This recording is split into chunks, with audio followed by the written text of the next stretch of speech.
Good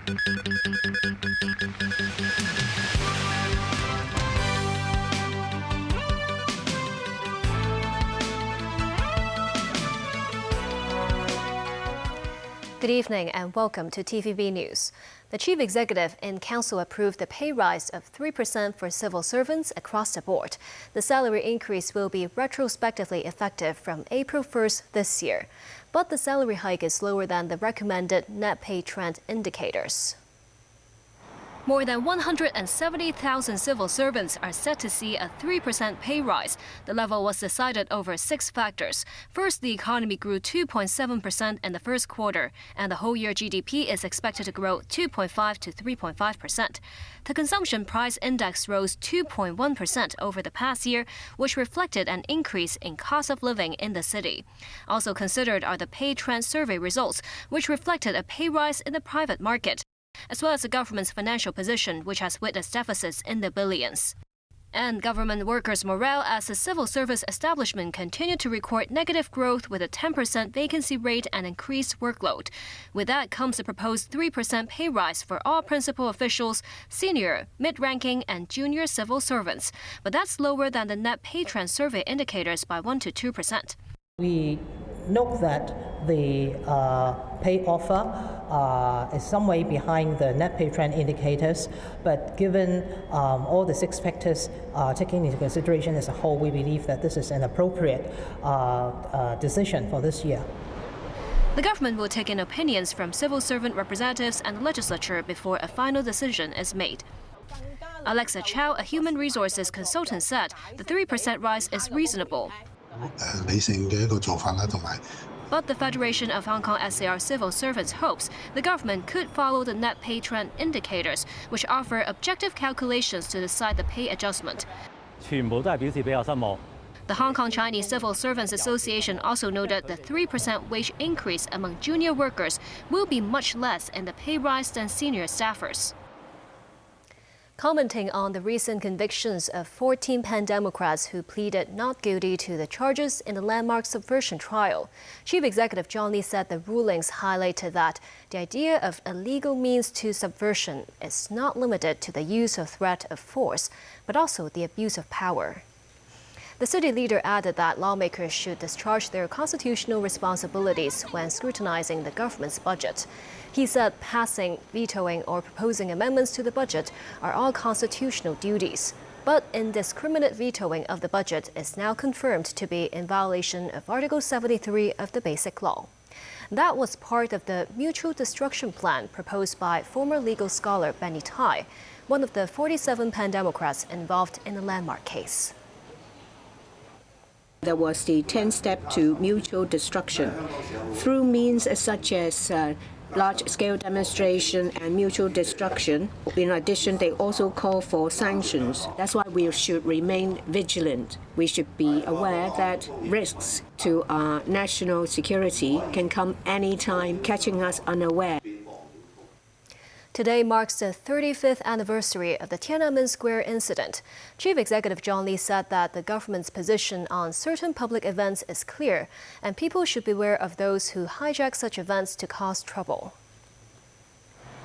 Victoria Park in Causeway Bay continues to play host to the 5-day hometown market selling food products from various mainland provinces.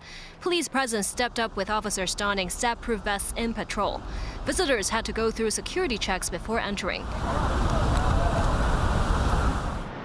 Vehicles entering Victoria Park were inspected, with various police vehicles seen. In Causeway Bay, some were asked to present their ID cards. On East Point Road, cordons, plainclothes officers, and uniformed officers continue to be on standby.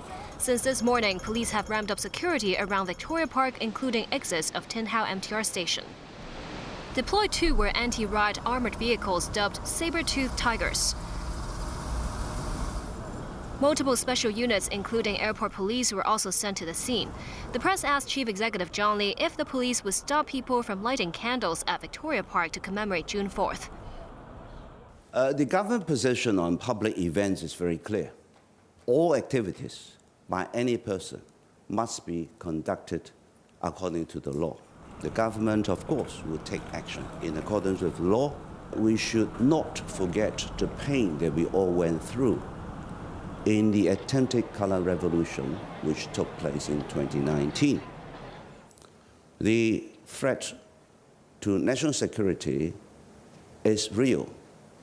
Sources say police will conduct risk assessments to adjust or strengthen police presence when the needs arise.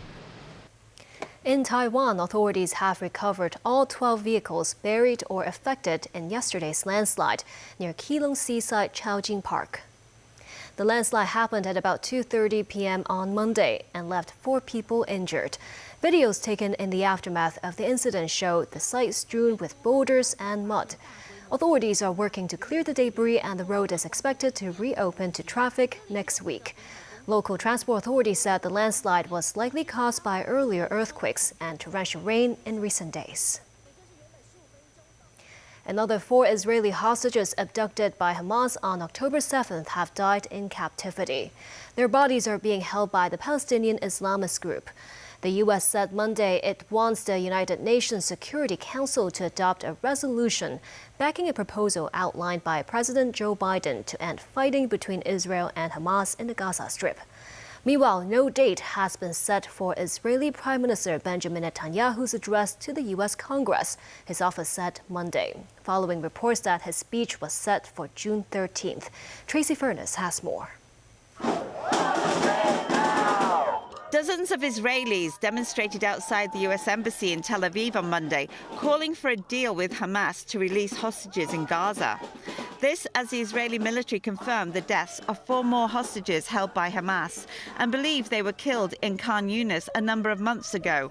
They include 3 elderly men seen in a Hamas video begging for their release.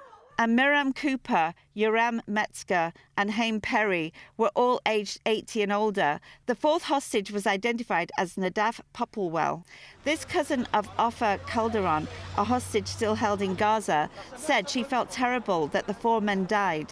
I feel that from week to week, we hear about more and more hostages that are dying. And now we are in a critical moment, and if we're not gonna negotiate and we'll make a hostage deal, there's no hope for this country, to Israel. Israeli Prime Minister Benjamin Netanyahu said his government was working to return the hostages and that a chief goal of the war was to eliminate Hamas. He denied he was pressured by his coalition government to dismiss a ceasefire deal proposed by President Biden to end the fighting in Gaza. The U.S. State Department echoed President Biden's call for a ceasefire, saying it offers a path for a better future for both sides. Endless conflict in Gaza in pursuit of some idea of total victory is not going to make Israel safer. We agree with Israel that Hamas cannot run Gaza. We agree with Israel on Israel's right and Israel's obligation to pursue Hamas for the terrorist attacks of October 7th. But an endless conflict without a political plan forward is just going to leave Israel bogged down in Gaza. Tracy Furness, TVB News.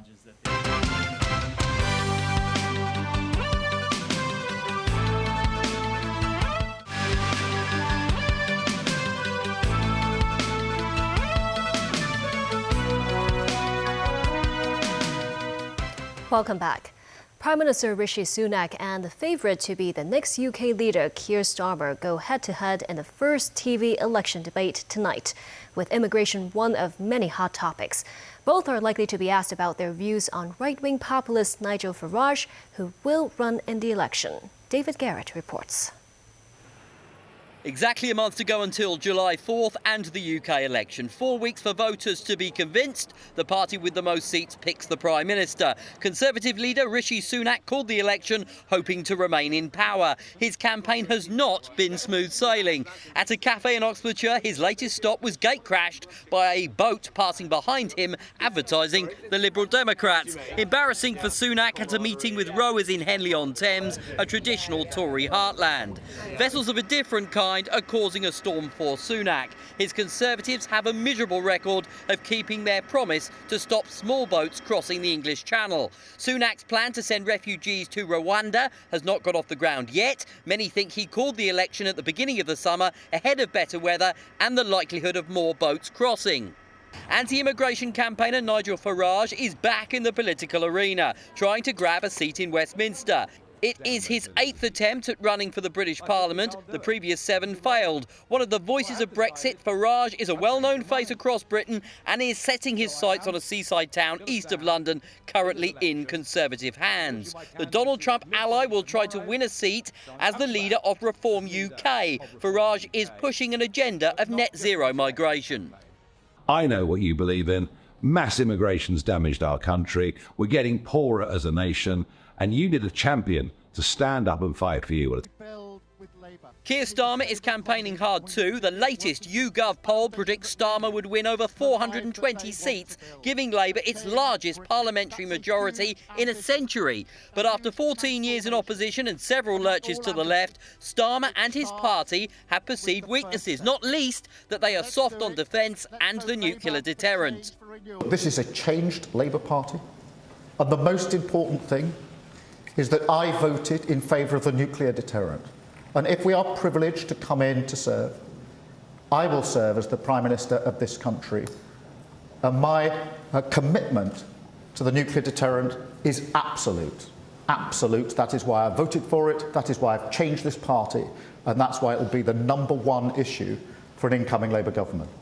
They've made their arguments across Parliament many times. Starmer and Sunak will debate on British television later as they focus with exactly a month to go. David Garrett, TVB News. Narendra Modi is set for a 3rd term in power, with his Hindu Nationalist Party taking a comfortable lead as vote counting continues following the election in India. However, it appears the Prime Minister is facing a stronger challenge than expected and may not perform as well as 5 years ago.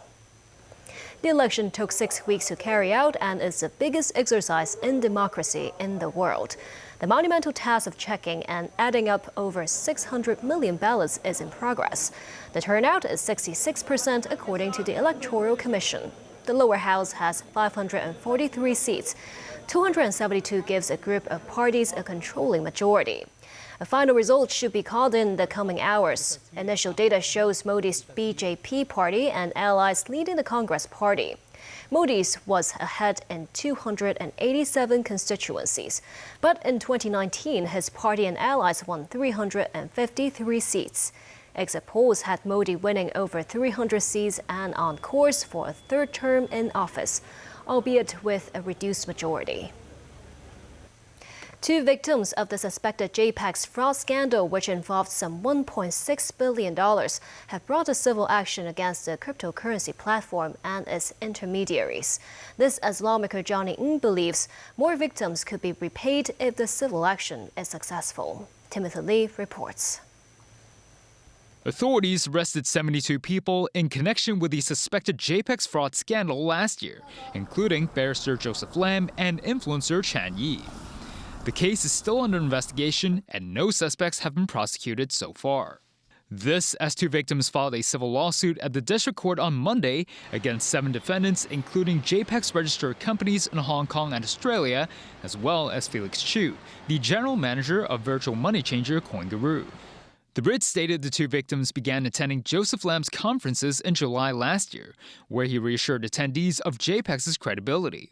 The conferences convinced the duo to make cryptocurrency deposits on several occasions. The 2 victims then used an invitation code provided by Lam to purchase tethered cryptocurrency stablecoins via CoinGuru and transferred over $1.8 million to the bank account of the general manager of the virtual money changer. In September last year, the cryptocurrency in the 2 victims' accounts were transferred without their consent. The duo accused the defendants of breaching their fiduciary duties and sought a repayment of more than $1.8 million.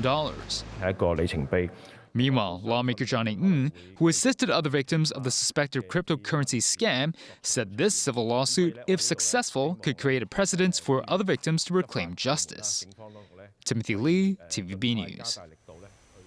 Starting next Saturday, the through trains operating between Beijing, Shanghai, and Hong Kong will be upgraded to high-speed sleeper trains. That's set to shorten the journey time by 8 to 12 hours. The China Railway Group announced a Hong Kong stop for its intercity passenger service, which was suspended for 4.5 years, will move from Hung Hom Station to West Kowloon Station. Sleeper coaches for high-speed train services will be featured for the first time in Hong Kong.